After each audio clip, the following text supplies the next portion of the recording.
I'd been doing this for so many years, and all of these big, expensive, nationally representative surveys, oh, wow, they back up what the Bible has said all along. Like, it was so cool. And suddenly, here I am with this one.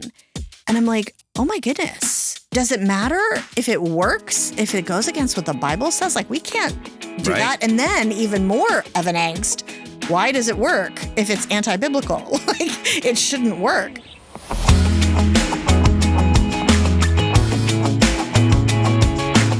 Hey, I'm Brian Goins. Welcome back to Married with Benefits. In this episode, I'm going to be joined with my wife, Jen, because we got the advice, I'm sure you did too, like never let the sun go down on your anger. Remember that verse? It comes out of Ephesians 4. And so we always heard, don't go to bed mad. And yet I go to bed mad. Do you go to bed mad? I'm sure you do. Shaunti's going to actually tell us that highly happy couples, they go to bed mad too. They just wake up very different than the way that I was waking up with my wife, Jen. So in this episode, we're going to discover, why do they wake up different? Let's dive in together.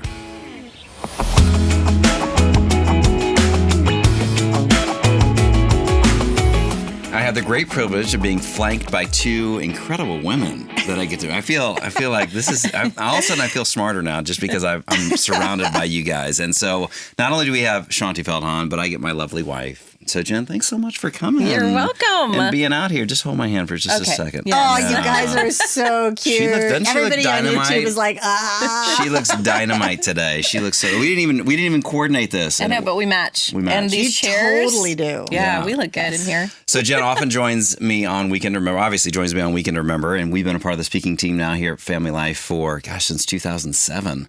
And it's always fun. I know you feel this with Jeff. It's just fun to have an aspect of your life that you're doing together. Yeah. And so, very much so. Thanks for joining us for Married with Benefits. Thank you. You're my benefit. Thank you. To being married. Exactly. And so, as Bruce, our producer, said, they keep us honest. So once we have our spouse on, it's like, we can't get away with telling that story quite not in their favor. That's right. Jen will correct me on the details. Yes, I will try not to correct you on all the details. You learned that from Shaunti, right? Yes, exactly. Yeah. Don't fight over those little tiny details. That's right. It's okay to, evangelistically exaggerate, I guess, or to be able to blow No, up. I will call you on that. That's true. You will. Okay. So today we're going to talk about the fact that once you put any two sinners under one roof, you're going to deal with anger.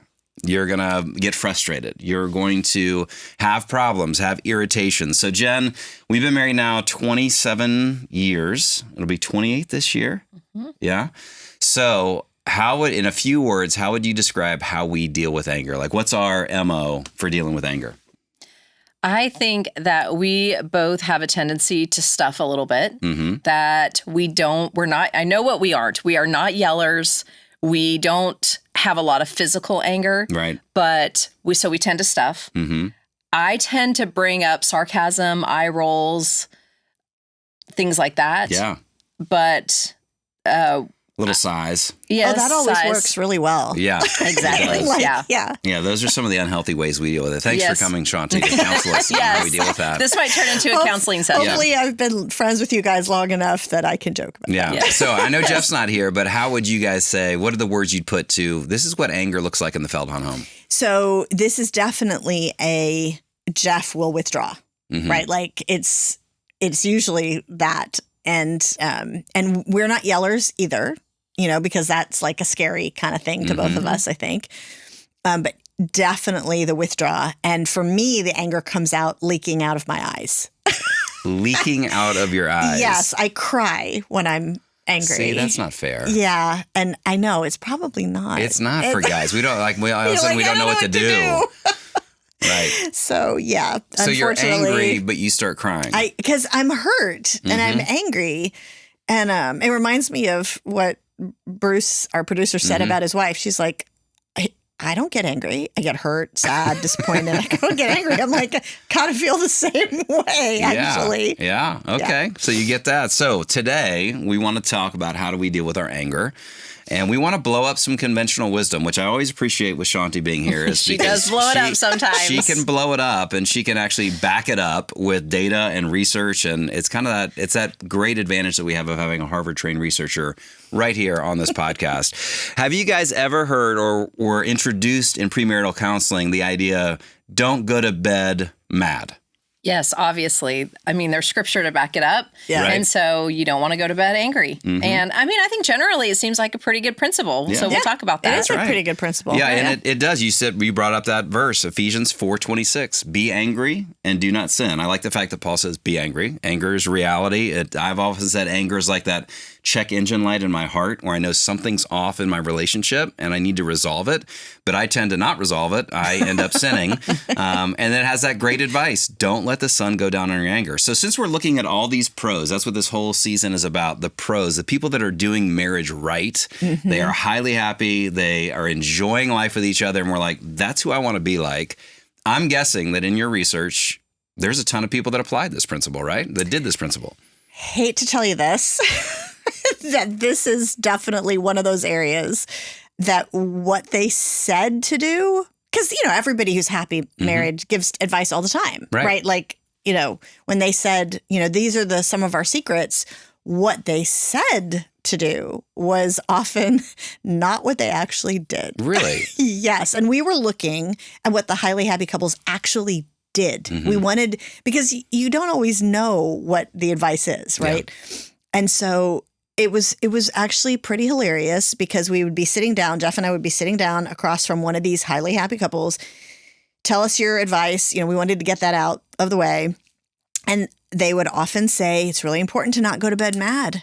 And I would always say, oh, absolutely. I totally agree. Do you ever and go to bed mad? What did they do? How did they react? They would be like, well, it's a really important principle, and we were telling Steve and Jeannie the other day, I'm like, no, I get it. Like, I get that it's an important principle, but Mr. and Mrs. Happy Couple, that's not actually what I'm asking you. I'm asking you, do you ever go to bed mad? Well, yeah, sometimes. It was fascinating how do what practice, I say, not what I do. Well, and we were, again, I wanted to know what they did because apparently what they did is working. And so I'm like, okay, what does this look like? And so it turns out in practice, many of the happiest couples, not every time, but certainly sometimes, they had discovered that when you have two exhausted, angry, upset people trying to duke it out at 1 a.m, like nothing good is going to happen comes from that point on. So true. Yeah, you like to, in fact, Jen, you like to say about, what is it? There's a word that you use about when you are, it's like halt, right? Oh, yeah. Yeah. Which I think is a pretty classic thing when you're hungry, angry, or when the other person or yourself is hungry, angry, lonely, or tired. Yeah. And I don't know, the lonely part has always kind of confused me because I don't know how to immediately stop that. But the hungry, angry, tired, like you can fix some of those things before you have a conversation. Yeah. That's good. Yeah. So when you're feeling those things, you intuitively you should go, I need to stop and make any kind of life-changing decisions or try to deal with conflict.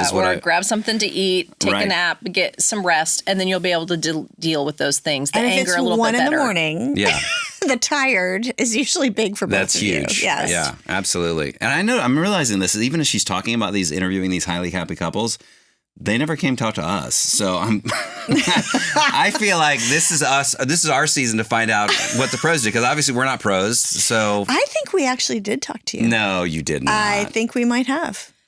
Really? I think we might actually have. Yeah. You might have interviewed us for this book. I think we did. Okay, I didn't. Yes. Sign Well, on I would this say book. I would say that I'm a highly happy married woman. Aww, So yeah, I'm glad she you're feels doing that way. Right. I'm supposed to reciprocate. Yes, we are. We are so happy and in love, and I love you, honey. Yeah, that's great. Okay, so everybody in the booth is like, ugh. Yeah, I know exactly. So, what does it mean? So, in other words, you discovered that basically the title of this session, right? They would go to bed mad. Yes, they would sometimes, occasionally, when they were both like, okay, if we keep talking. Like one of us is going to agree to something we're going to resent the next day. Somebody's going to say something that I wish they wouldn't have said. You can't take back. And so they had discovered in practice that there were times that they said, you know what? We need to time out. We need to say, we'll be okay, but we just can't do this right now. And let's pick it up in the morning. And what they found in practice is that sometimes just sleeping on it, solved it. Those times when you get up and you're like, what was that about? Right. It just looks different really that in the big morning. Of an issue? Yeah. Was it really that big of an issue that I left the bubbles in the sink? Right? Right. You can tell she's like, I'm now Yeah. starting to think That's about right. that. But they had also discovered, and this is what we actually found in practice, this is where the statistics were really fascinating, is that if sleeping on it didn't solve it, Mm-hmm. if that issue was still there the next day, the highly happy couples didn't let it go. They addressed it. And everybody else was far more likely, even the generally happy couples were far more likely to just not want to deal with it and hope it kind of went away the next day. Wow. The happy couples didn't do that. They dealt with it. And so that was, it turns out, the difference. It wasn't what happened the night before. It was what happened the next morning. And I think that's where, for me, that's where my pain is in marriage when we deal with conflict, is that I am willing to go to bed mad, but it's not so that I can resolve it in the morning. It's not so that I can be fresher in the morning to deal with it. It's just that I so hope the problem just goes away on its own. Right. That it just dissipates. And certainly there's that verse in Proverbs 29:11 that says it's the glory of one to overlook an offense. And there are things in marriage that you just need to overlook. It's not that big of a deal. Is this something that's going to affect me later in life? Is it, or not later in life? Is this something that affect our relationship or lead me to bitterness? Or, we ask those questions. And if it's not, then okay, that's fine. Not big But of a I think deal. generally, I think that you and I both over time, we have gotten better at that. We have. Where we don't have a lot of things that we've swept under the rug and kept there. Whether it's a day or 2 or 3 or 4, Yeah. I think we've gotten better and better at saying we are going to deal with this. And so I think that makes us a happy couple because we don't have things where maybe we're in a counseling office years not later. piling up, Right, that's piling up. And Yep. there's so many things that have piled up. And so I think that is a key of a highly happy couple of dealing with it. You just said something really interesting, Jen. That imagery, we haven't swept things under the rug and left them there. That's really, really good because that's a good image for people to go, is that what we're doing? Right. With these issues that are coming up, are we sweeping them under the rug and then the next morning leaving them there? We have to give credit to someone from a Weekend to Remember who wrote in to Weekend to Remember and said, we got things out from underneath the rug. We'd been pushing them there so much that we could barely... We kept tripping over We it. kept tripping over the rug. So good. And so we read that a lot. So that I can't take that for myself. It's from a Weekend to Remember guest That's who awesome. said we took things out from under the rug. So it is a really good mental picture, maybe to ask yourself, do we have things under the rug that we've left there not only overnight but for days, for a long time? Right. And then we keep tripping over them, and that's why we're struggling. That's why we may not be highly happy. So Yep, exactly. When you talk about in the book a little bit the difference between resolving the anger and resolving the issue. Why was that such a key? It comes back to, again, the next morning, right? Like you've got all the emotions and all of that. Those are real. It's fine. Like we're human. That's going to happen. You don't necessarily have to resolve all that, before you go to bed.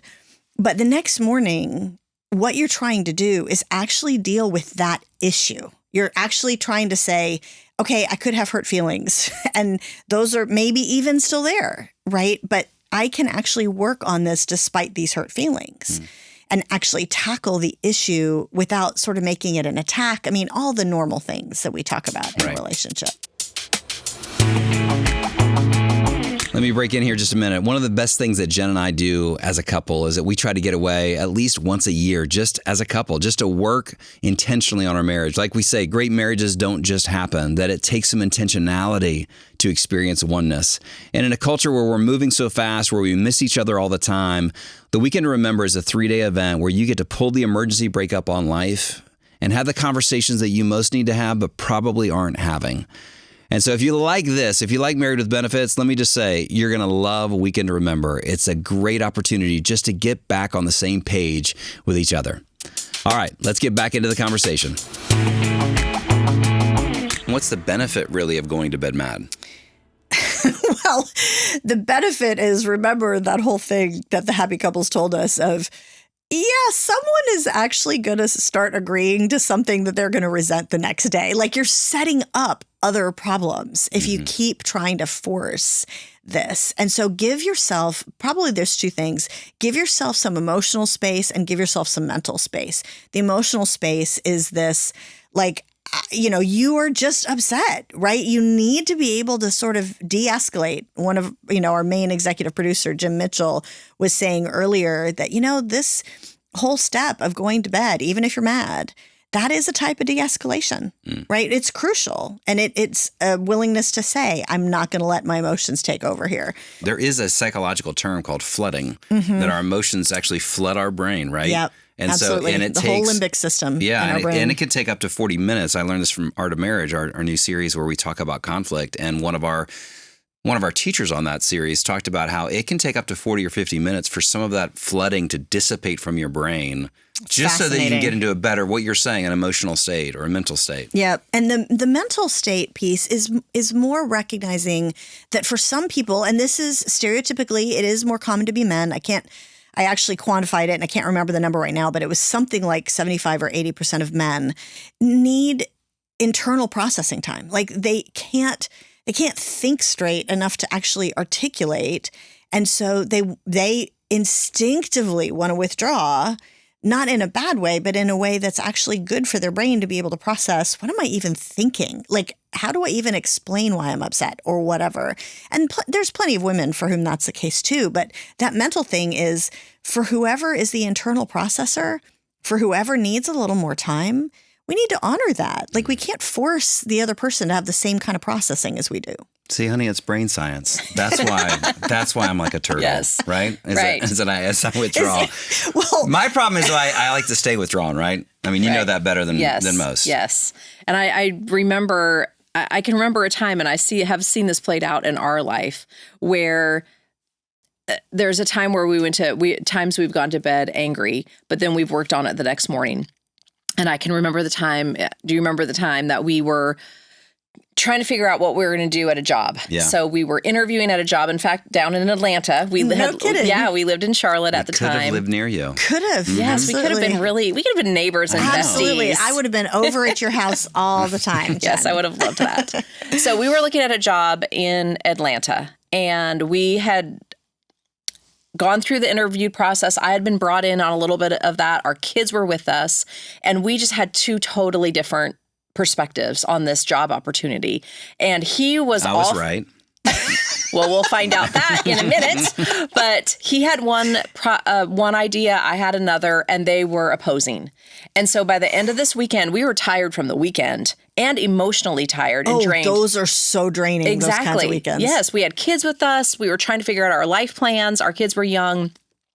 And so we had this intense argument. We like to say intense fellowship. And where he was thinking one way, I was thinking another. And of course, me, I guess as a woman, just feeling very emotional about this huge decision. He feeling very, as a man, I want to provide for our family. I think this is right. Anyway, all that to say, our van ride from Atlanta back to Charlotte after that, having that intense fellowship, was completely quiet. For 4 hours. We did not speak for 4 hours. It was 3 hours and 23 minutes. Okay, yeah, Brian, you were we actually knew, lead we foot. knew. You were Right. speeding. And I will say, Shaunti, what you said earlier was, because I remember looking out the window, I couldn't even look at him. I was looking out the windows and tears would just slowly, I wasn't sobbing, I wasn't, but I was just, leaking out. They were leaking out Yep. at times, not for the 4 hours. But anyway, so we get back to Charlotte. We've had that quiet van ride where we were not speaking to each other. We're both angry, stewing in our frustrations. And so not only did we have the emotional thing from the job, we had a long day, but we had driven 4 hours. We had our kids to put to bed, and we went to bed, and we really didn't even say, hey, let's talk about it in the morning. We just went to bed angry. Yeah. I mean, there was just space between us. There was a lot of space. But the next morning, we got the kids off, and I had a little bit of time to myself. I had prayed. I had been very sad about our relationship, and again, knew we had to talk about this. And so as we came back together that morning, the kids were gone. It was probably about 10 in the morning, and we were fortunate to be able to have that time. And we just came at it at a different angle, and we could really calmly talk about the pros and the cons, what we were both feeling. And so, yes, we went to bed angry, but it was a good thing. Yeah, it would have been bad if you would have tried to. Maybe what would have been better, I don't remember. It's been a while now, so I don't remember if we said, let's talk about this in the morning. But we both knew that that was coming Yeah. and that we needed to address it quickly. I wish we had resolved the anger. Like, I wish we had taken that time in that moment of that night to go, I know we're angry at each other, just to acknowledge it. Like, Yeah. but we're still in it, and we did not do that. Well, one key there, though, and give yourself a break on that, because that is actually a really, really resolving the anger. That is a really, really hard thing to do when you're angry and Yeah. you haven't had a chance to talk about Right. it yet. So Right. give yourself a break for that. Maybe acknowledge is a better word. Acknowledge is Acknowledge better. it and Yeah. say, I'm still in this with you. You know, that's Yeah. what we didn't do. I went to bed. I wasn't just angry. I was like nursing my deposition of why she's wrong and I'm right. And I was ready in the morning to get up and fight. Like, and the stuffer was about ready to become the shouter. Like, that's really what I was feeling in that moment. I think a lot of our listeners know those moments. And if it wasn't for Jen apologizing first, and that's really, she did the mature, like that. Talk about a pro tip. Like, she came to me going, hey, I just want to own my part. I want to apologize for what I did, and I should not have treated you like that. I still have strong opinions about where we're going to go, but I really want to say I'm sorry. And that made me more mad because I'm like, now we've actually got to, do what we say at Family Life and, forgive each other, no, blah, blah, blah. It did diffuse. It diffused. It helped. awesome. And just to finish the story, she was right. It wasn't the right place for us. And we didn't We go to didn't Atlanta. move to Atlanta. Sorry, Shaunti. Yeah. Dang it. That was part of it. I honestly. Yeah, but was- I was gonna say it brought us to that place that just that night's sleep gave us better mental space, emotional, and I would say spiritual, mainly because of what Jen did, and just reminding us that God's in this too. And if we actually, not return an insult for insult, because I was ready to insult Jen that morning, she gave a blessing and said, "I'm sorry." And will you forgive me? And now it's like, okay, now blessing can get back into our marriage. Yeah. No, that is such a good example. And I'm sure it brings hope to many people who are listening who have done that van ride, right? Like who have had that situation. And literally we had a young couple at one of our marriage events. We were talking about this topic.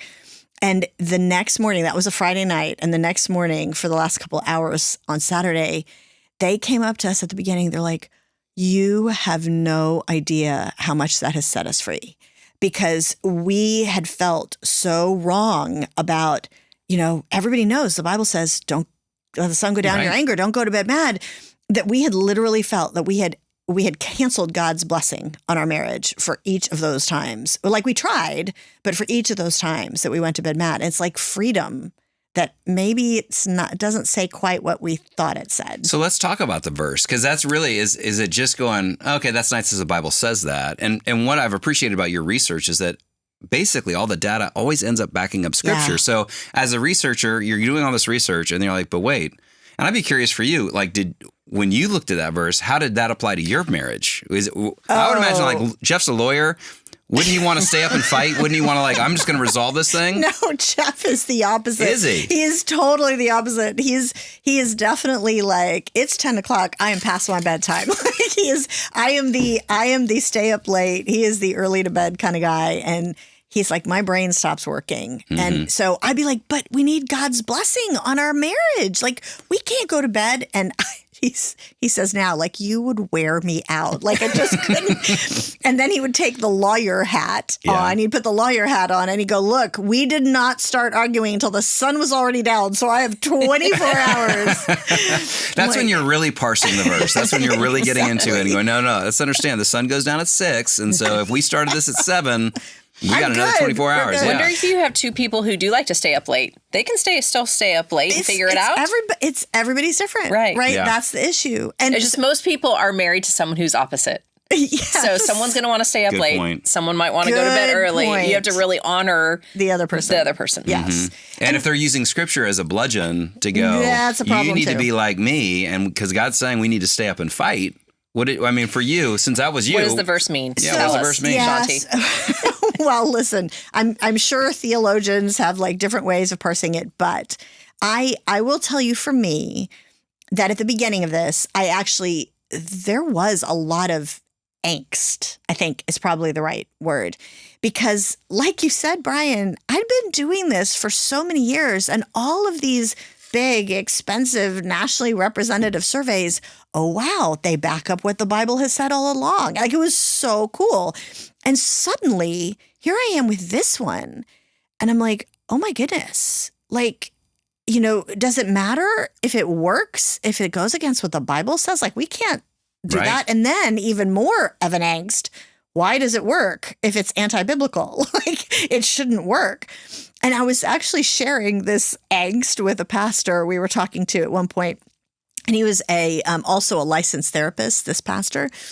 And he started laughing. He was like, okay, first of all, there's a lot of things to unpack here. But he said, first of all, just be aware that this whole section of the Bible, it's not even talking about marriage. It's talking about living in a community, right? Like, let's realize that we've sort of put something on this that maybe the verse never intended to be a part of it. Or I would say we've used it in so many marriage contexts that we feel like we have, we've basically taken that verse and just, it's applying to marriage. It's applying to marriage. But it is applying to community. So you're not going to go, hey, if I had an issue with the guy that I bought something from at the mall, that I need to go find his house and knock on his door at 11 o'clock. Yeah, and that would be a little weird. That would be weird. But okay, so marriage is a part of a type of community. Okay, yeah.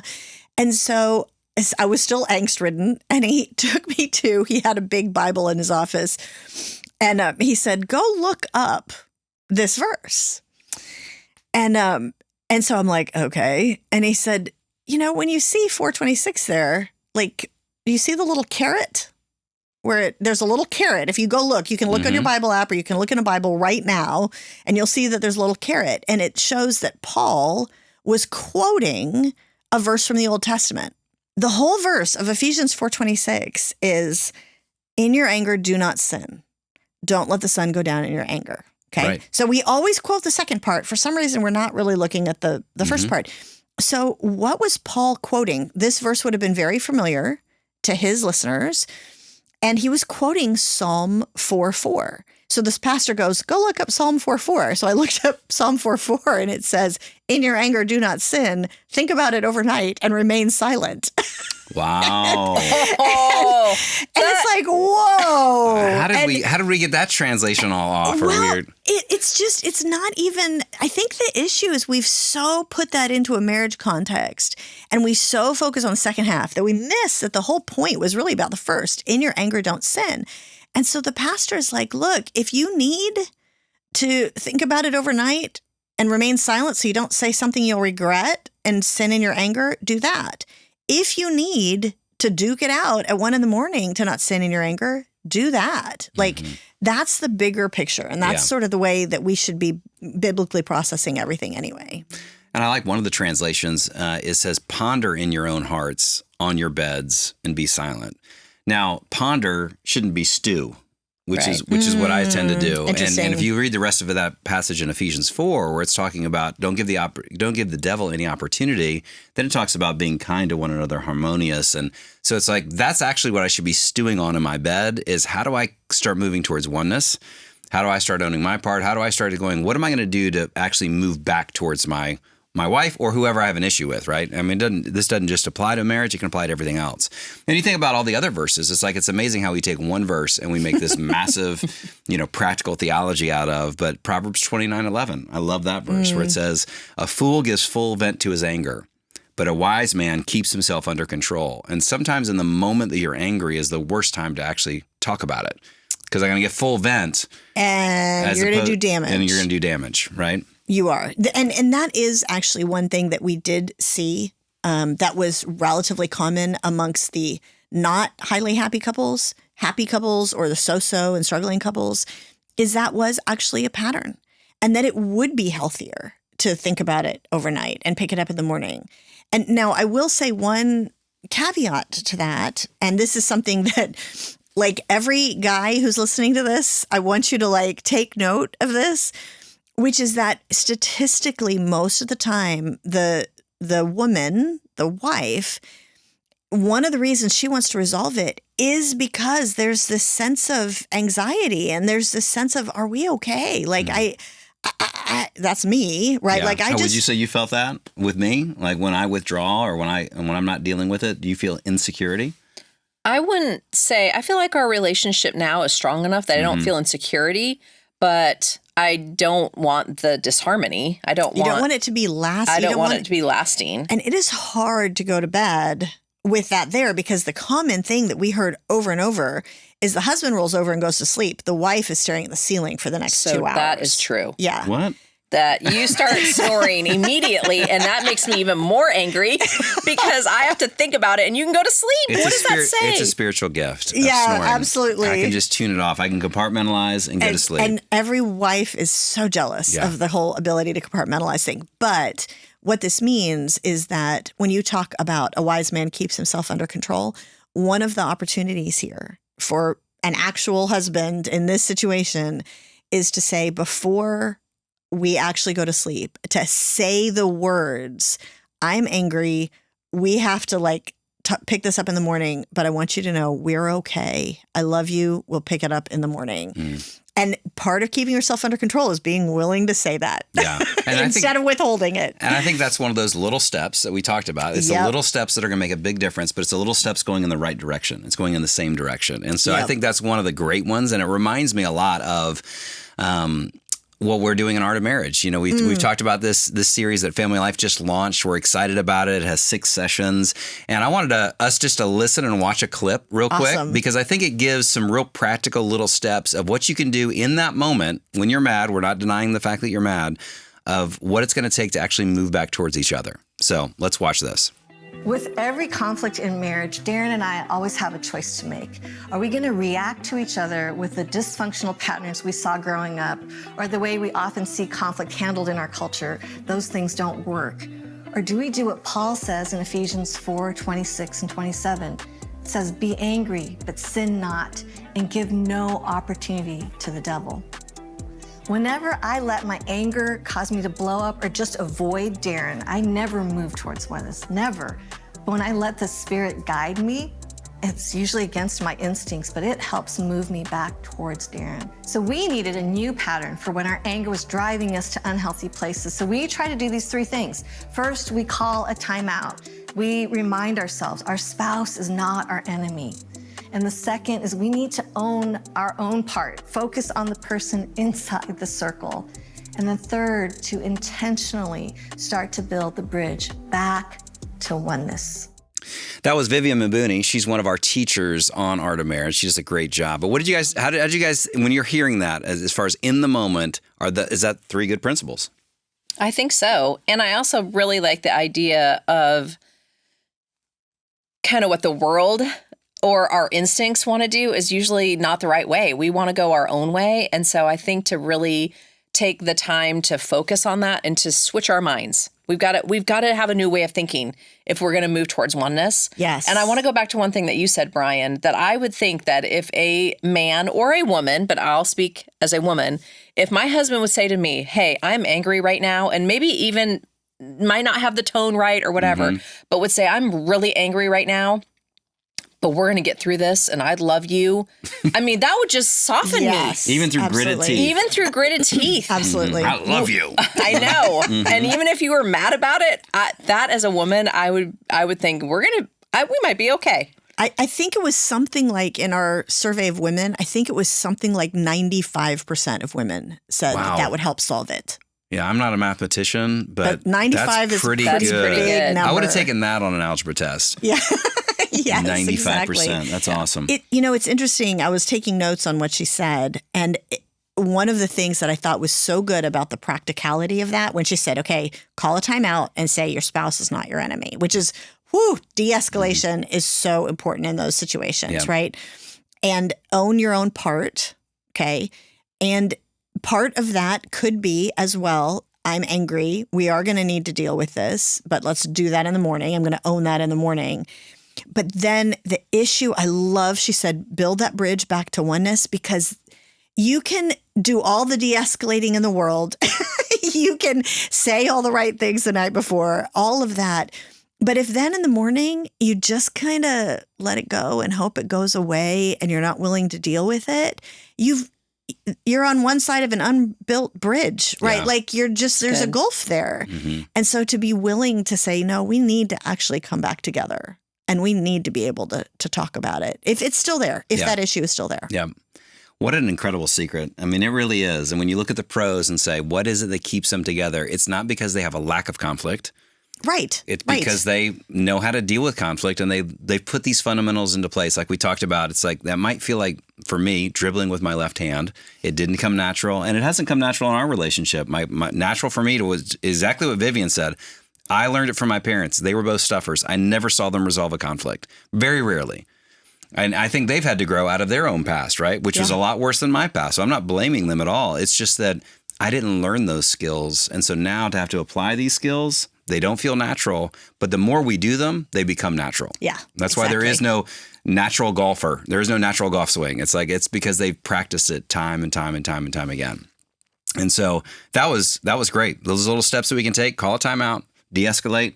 Remember that your spouse is not your enemy. There is an enemy, but it's not them. And the devil wants nothing more than to put you at odds to each other, because God cares so much, not just about the vertical relationship, but the horizontal relationship. I think about with communion. He says, don't take communion if you've got an issue with your brother or sister. Go resolve that first. He cares more about that than the communion with, get that right and then come back to me. Same thing is true in marriage. Well, and then the third point was to build that bridge back. Exactly. Is actually do something about it. Yep. And you can't just keep putting it under the rug, because you'll keep tripping over the rug, right? Exactly. Well, you guys might not have noticed this, but I have a Post-it note right here, and I have been keeping track. And I just want you to know that with Jen here, I was like, I'm going to put those Fantastic Five principles into place. And I don't know if anybody else picked up on this. Of you. That is awesome. But I was checking them off. I actually saw you leaned over and you put your hand on her back, and I'm like, that was kind of nice of him, but how interesting. We're sitting in the studio in front of our individual microphones. I'm like, oh, that's so sweet. Did you do all 5? Well, so I was going to rattle them off again, because we said in the last secret, the last one that we had was about these Fantastic Five. They're amazing. They're amazing. And so I was like, I'm not going to remember them. So I wrote them down on this one, and I just started checking them off throughout this whole session. So it's like I took your hand. Remember that? It was a little awkward because we're standing weird, and so it didn't feel like I was holding. You're probably wondering what I was doing, because I told Shaunti that that's the one I don't do naturally. That's one I need to work on. Right? I told you that to keep me accountable. Yes, you did. I realized I did not leave you a text. Shoot! And so I'm gonna have to do a text. I wouldn't have my phone anyway, That's so right. You're good. I did put my arm around you. I did say you were beautiful. Right at the beginning.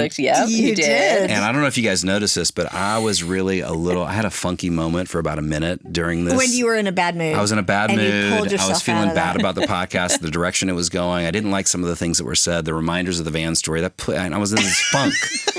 And then I pulled myself out of it. And I felt like I really resolved, and we were all friends by the end, right? I'm looking into the booth, and I see the 2 women in the booth going, Yes, that's right. Well, Jen, thanks for joining us on The Secret. Thank you guys for having me in your little club here. Absolutely. We'll have you on for another one if you'll come back, will you? Okay, I would love to. All right. So we're down 3 secrets. We have got, let's see, we've got what? 4? Well, because we're doing an extra secret. That's right. Right. So we're doing one that's not in the book. Exactly. And so we're going up to 13. And so keep listening for the next secret. So thanks for joining us.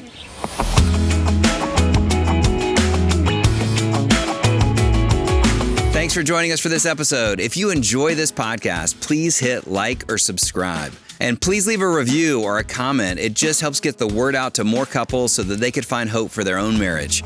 And listen, if you haven't picked up Shaunti's book that we're talking about all this season long, The Surprising Secrets of Highly Happy Marriages, you're going to want to get that and maybe grab one to give away, because that's really what we're about here at Family Life.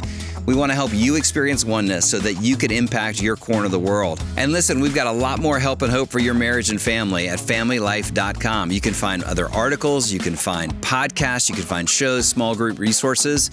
You'll want to check that out at FamilyLife.com.